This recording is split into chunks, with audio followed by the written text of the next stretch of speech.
Russia was accused before the UN Security Council on Tuesday of having caused a global food crisis and putting people at risk of famine by starting the war in Ukraine, which serves as a breadbasket for Europe. Russian President Vladimir Putin started this war. Vladimir Putin created this global food crisis. And he is the one who can stop it, U.S. Deputy Secretary of State Wendy Sherman said during a Security Council meeting devoted to the humanitarian situation in Ukraine. The responsibility for waging war on Ukraine, and for the war's effects on global food security, falls solely on Russia and on President Putin, she said. France's ambassador to the UN, Nicolas de Riviere, furthered that Russia's aggression against Ukraine is increasing the risk of famine around the world and that populations in developing countries would be the first to be affected.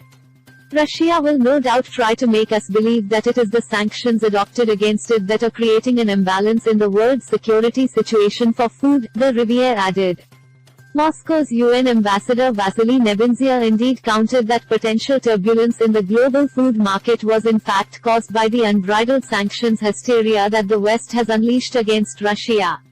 Sherman and the director of the World Food Programme, WFP, David Beasley, reported that Ukraine and Russia, which are both major cereal producers, represent 30% of world wheat exports, 20% for corn and 75% for sunflower oil.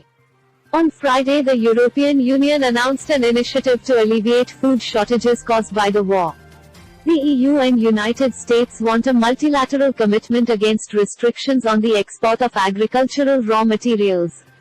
UN Assistant Secretary General for Humanitarian Affairs Joyce Msuya said the conflict in Ukraine threatens to make things even worse in the world's biggest humanitarian crises, such as Afghanistan, Yemen, and in the Horn of Africa where food insecurity is already a problem.